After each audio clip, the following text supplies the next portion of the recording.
Hello audience, my name is Chris and I am a coin collector. I've been meaning to start a YouTube channel for some time now, and finally I decided to just do it. Now, I want to make a series based on my coin collection, from Lincoln cents, Jefferson nickels, all the way up through my dollar coins, and eventually paper currency as well. I don't have a whole lot of that yet.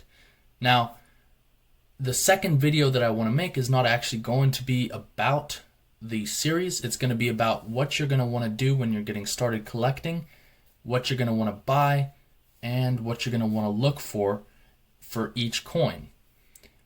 With that being said, if you're not interested in this sort of content, I will have a timestamp in the description that you can skip to the bloopers, which there's plenty of, don't worry.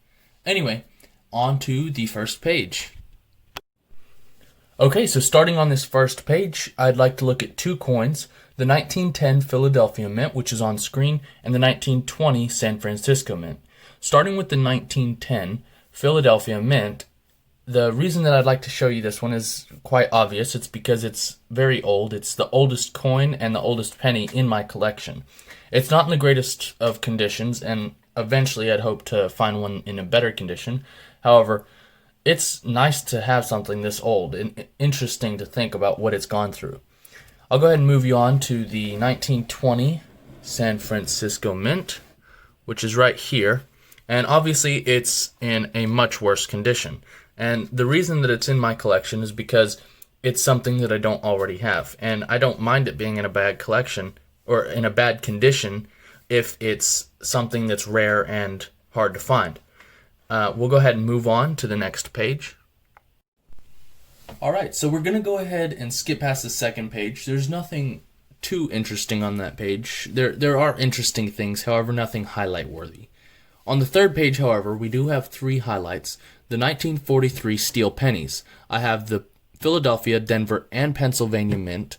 The reason that they made them out of steel, if you're not familiar, is because in 1943, they needed to save brass and copper for the war, so they made the pennies out of steel. Very interesting. One of these, I'm not sure which one, I got from change, actually, and the other two were given to me by my grandmother. Now, I'm going to go ahead and get you zoomed up so you can get a better look at them. Alright, so this is the 1943 Philadelphia Mint steel penny. I'm just going to show you this one. The other two are very similar. One of them's a little bit more corroded, but this is a nice steel penny that I have. I like the condition. I'd love it to be shiny like the mint that they were whenever they came out, but those are actually very hard to find, so I'll be good with this one for now. Anyway, moving on to the next page. Alright, so on the fourth page, we've got the last of the wheat pennies in this album. There's only one highlight on this page, and that's going to be the 1955 Denver right here.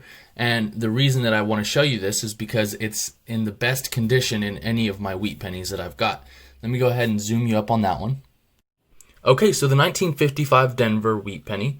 There's nothing really special about this year or mint mark. It's just the nicest wheat penny in my collection. Let me go ahead and switch you to the reverse view so you can see what that looks like.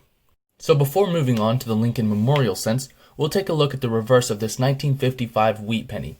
You can see how simple the design is, and in my opinion, it's one of the most elegant designs that the United States has put in a coin. I love the detail in the wheat while keeping the lettering simple, identifying the coin. Now we'll go ahead and move on to the Lincoln Memorial Cents starting in 1959. Alright, so now we're on to the fifth page and the start of the Lincoln Memorial Cents. On this page, I'm going to show you just one highlight, which is going to be the 1968S, and the only proof penny that I actually own. Let me go ahead and get you zoomed up on that one. On screen now, you can see two coins, one being the 1968 Denver, the other being the 1968 San Francisco proof.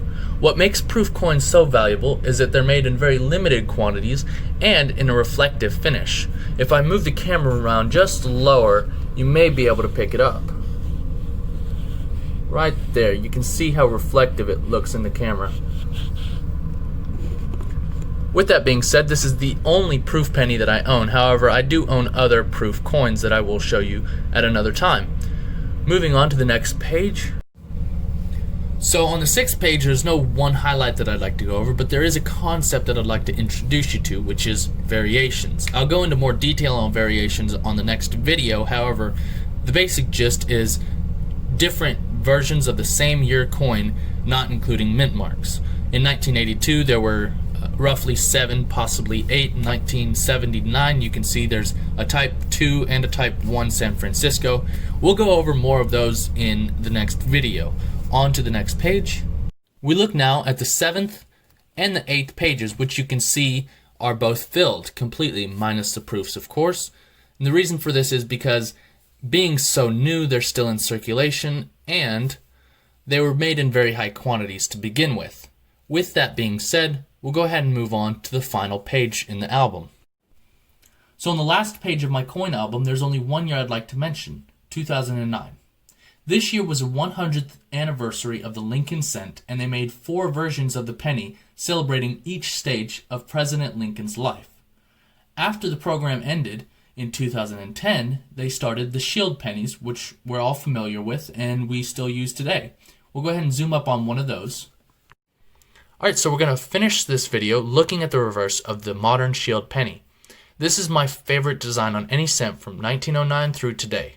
The reason for that is because the denomination is clearly stated, the design is simple, and the design means something, the shield representing the Bill of Rights. With that being said, I'm going to go ahead and call this video here. If you enjoyed, please like and comment, and if you want to see more, please subscribe. Thank you for watching, and have a wonderful day. Hello YouTube, my name is Chris, and today I am going to be starting my YouTube channel. I'm going to make... Hello YouTube, my name is Chris, and I'm going to be starting a YouTube channel today. It's going to be about my coin collection.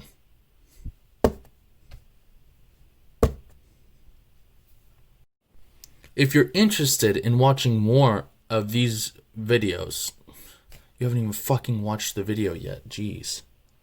Which is going to make newer coins worth more. And it's in turn going to mean that the United States Treasury, this is a bunch of fucking boring shit. On to the last and final steel penny, we've got the 1943 Pennsylvania. I am so sorry. And shit. Okay, so we're now taking a look at the 1943 steel penny. The reason that they made these pennies out of steel, in case you don't know, is because in 1943 they needed the brass and copper for ammunition for the war. This one, actually, over here, I can't tell. Okay, that was just a piece of dirt. So, let me get that off. Restart.